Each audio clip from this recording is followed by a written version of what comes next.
Buenos días, mi nombre es Walter Suárez, soy el responsable en higiene y seguridad de la empresa y hoy vamos a dar una capacitación sobre los temas de protección contra incendio, plan de acción ante emergencias, rol de emergencia y plan de evacuación.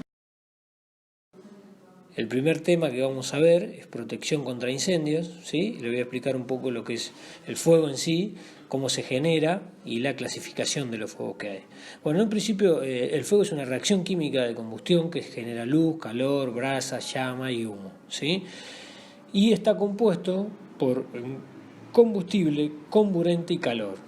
Esos tres forman la reacción en cadena, ¿sí? Tienen que estar sí o sí esos tres para poder haberse generado el fuego, ¿sí? Y una vez que se inicia, estos tres desarrollan la reacción en cadena y permite que se mantenga el fuego, ¿sí? Y cuando hablamos de los tipos de la clasificación de fuegos que hay, son de acuerdo a su origen.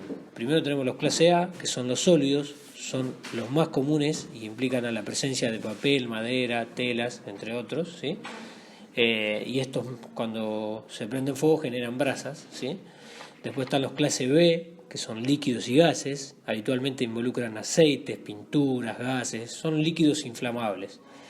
Después están los clase C, que son de cualquier clase con la condición que involucren la presencia de energía eléctrica, ¿sí? Como por ejemplo cuando ocurre un principio de incendio en un tablero o una instalación eléctrica, ¿sí? Cuando hablamos de clase D, son fuegos que involucran metales combustibles, y cuando hablamos de clase K, hablamos de incendios que provienen de la cocina, ¿sí? Cuando se inicia un principio de incendio o un incendio dentro de una cocina por quema de aceites o lo que fuere. Seguimos con agentes extintores y los usos que tienen según su clase. Bueno, ahí podemos ver también la forma de extinción, quitando el calor, que es por enfriamiento, por rotura de la cadena, evitando que se transmita el calor entre las partículas que intervienen de la combustión, eliminando, desplazando el combustible, eso es por falta de alimentación, y eliminando el oxígeno, o sea, sofocándolo. Y tenemos un cuadro que nos indica para los tipos de tipos de fuego que nombramos, por ejemplo ABC, que son los más comunes, los que tenemos siempre, a ver si el agente extintor que tiene sirve o no. Por ejemplo, ahí nombra los sólidos, las maderas, papel, cartón, que son los A, clase A. El agua sirve y actúa mediante el enfriamiento, es la acción que tiene. Para los BC que tienen dióxido de carbono, los extintores con dióxido de carbono no sirve porque es muy poco eficiente, ¿sí? Para los clase A.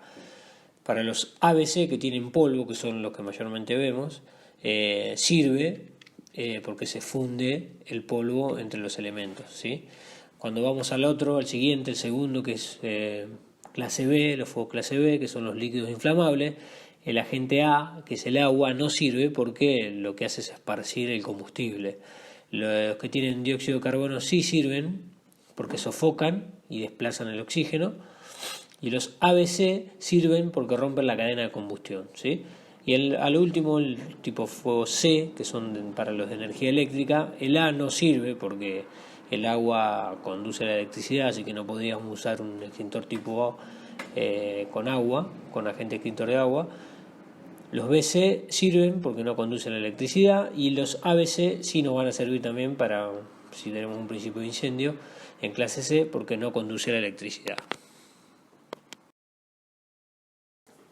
Seguimos con extintores portátiles. Vamos a ver un procedimiento de uso de los extintores, porque una vez que nosotros ya sabemos qué extintor utilizar para el principio de incendio que tengamos, lo que vamos a hacer es tomar el extintor, poder identificarlo, poder ver si tiene la carga perfecta mirando el manómetro que tiene, ¿sí? Tomarlo al extintor por la manija de transporte, que es la manija fija que tiene, para facilitar el traslado. Hay que romper el precinto de plástico que tiene y sacar la ficha de seguridad que tiene. Una vez que hacemos eso, nos podemos dirigir al principio de incendio. Siempre hay que tener en cuenta que, según donde sea el principio de incendio, puede interferir o no los agentes climáticos, por ejemplo el viento. Hay que tener en cuenta eso. Si estamos al aire libre, nos pongamos de espalda al viento, es muy importante. Después hay que ubicarse a 1,5 metros del principio de incendio y poder esparcir el agente extintor hacia la base del fuego. Eso es muy importante porque cuando lo hacen a una altura media o alta, lo que hacen es esparcir ese fuego y tenemos un problema más grande del que teníamos, ¿sí? Una vez que se terminada la carga del extintor, se retira del lugar, ¿sí? Es muy importante saber la diferencia entre principio de incendio e incendio, porque eso va a determinar cuándo podemos o no utilizar un extintor portátil, ¿sí? Es muy importante eso. Y también, como dice acá, recordar que los extintores portátiles son de carga total, no lo podemos volver a utilizar, y bueno, una vez que está utilizado ya se tiene que reponer, ¿sí? Y bueno, nada, que hay que evitar tener una distancia menor a la de 1,5 metros para evitar riesgo de quemaduras y demás. Comenzamos con lo que es rol de emergencia. El rol de emergencia está diseñado con el fin de preestablecer las responsabilidades que va a haber en el personal de la empresa durante una situación de emergencia. Eso es básicamente lo que es un rol de emergencia. Y lo que nos garantiza es una organización y poder coordinar y dar respuesta a lo que ocurra dentro de una emergencia, ¿sí? Convirtiéndolo cada miembro de la empresa en un actor consciente de su propia seguridad. Sí, y está dividido por el coordinador de la evacuación, ¿sí? Que es el coordinador, tendrá a cargo la toma de decisiones, es la persona más importante en el rol de emergencia, que una vez que se detectó, que le avisaron o que la detectó él a la emergencia, será el responsable de evaluar si la situación es considerada y que se va a llevar adelante el plan de evacuación o no. Él toma la iniciativa y es la voz de mando y la persona más importante del rol de emergencia, que es el coordinador de la evacuación, ¿sí? Que en este caso en la empresa son los RUN, responsable de unidad de negocio. Luego está el personal administrativo, ¿sí? Que es un eslabón también muy importante, que iniciado el plan de evacuación, una vez que se dio la voz y se avisó, se va a comenzar con el inicio del plan de evacuación y serán los encargados de comunicar la situación a bomberos, a la policía, a defensa civil o al servicio de salud, según lo que crean necesario, según el tipo de emergencia que estamos pasando. Y organizan la evacuación y se ponen a disposición del coordinador.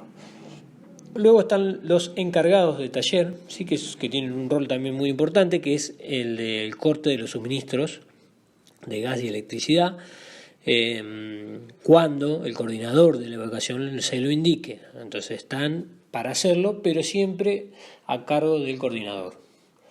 Después está el resto del personal de la empresa, ¿sí? Que su función es actuar como primera medida de mitigación del siniestro, interviniendo en el caso de un principio de incendio, que es lo que hablamos anteriormente. Quiere decir que si pueden y están en el sector y lo pueden hacer y es un principio de incendio, van a actuar, y si no, se van a poner a disposición del coordinador, que les va a decir si tienen que evacuar o no, o qué hacer, ¿sí? Lo importante es saber que todas las personas son parte integral del rol de emergencia.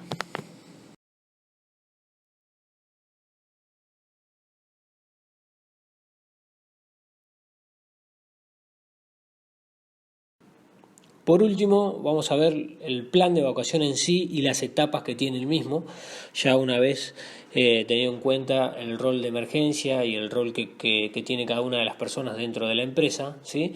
Se va a llevar a cabo el plan de evacuación y estas son las distintas etapas. La número 1, detección del siniestro, ¿sí? Se trata de advertir que hay una situación de peligro, como puede ser un principio de incendio o lo que está sucediendo, ¿sí? Después, alarma, la número 2, es una vez detectado el siniestro, se debe informar a la persona que está encargada de llevar a cabo la coordinación de esa evacuación, ¿sí? Después también, en caso de que se tome la decisión de llevar adelante el plan de evacuación, va a haber alarmas sonoras, ¿sí? Que van a estar en cada una de las cabeceras. Bueno, el número 3 va a ser la evaluación y decisión, ¿sí? La persona encargada debe decidir si se va a llevar a cabo o no la evacuación, una vez que se pone en conocimiento con el problema que está pasando, ¿sí? Y lo va a determinar si es propicio dar inicio o no a la evacuación. Ese es un momento importante dentro del plan de evacuación. La número 4 es comunicación e inicio de evacuación. Esto quiere decir que es el tiempo que transcurre desde que el encargado de decidir la evacuación determina evacuar hasta que se le comunica esta decisión a todo el personal, ¿sí? Es un tiempo muy importante, eso tiene que estar entrenado y lo tiene que hacer la persona que organiza y que lleva adelante todo y que tiene el rol más importante, ¿sí? Que lo hablamos anteriormente también. Bueno, el número 5 es la preparación. La preparación es el tiempo transcurrido desde que se comunica la decisión de evacuación hasta que empieza a salir la primera persona, ¿sí? Eso es muy importante dentro del plan de evacuación, saber qué rol tenemos y de qué manera actuar, y siempre estar atentos y esperando las órdenes de la persona que va a ser el encargado de coordinar esa evacuación. Eso forma parte de la preparación y es muy importante. 6. Encuentro en el punto de reunión, ¿sí? Se inicia al salir la primera persona hasta que sale la última, al punto de encuentro determinado por el coordinador, ¿sí? Ya están determinados los puntos de encuentro en todas las cabeceras, los van a reconocer con un cartel que dice punto de encuentro, además de que posteriormente se van a realizar simulacros en los cuales va a quedar todo eso mucho más claro. Bueno, después el punto 7 es la verificación. En esta etapa se desarrolla el control de las personas evacuadas, tanto en la cantidad que debieran salir como en el estado físico, ¿sí?, de cada persona. Si la totalidad del personal se encuentra en el punto de reunión, se da por finalizada la evacuación, ¿sí? Es muy importante la parte de la verificación. Y luego viene el informe que le debemos dar a los miembros de la fuerza pública que vengan en la situación. En caso de que sea una situación que llamamos a los bomberos, le vamos a tener que dar el parte del personal que se encuentra dentro de las instalaciones, poder explicarle, es muy importante qué es lo que está pasando y en qué sector, para que ellos puedan realizar su actividad, por ejemplo, acá realizar el rescate.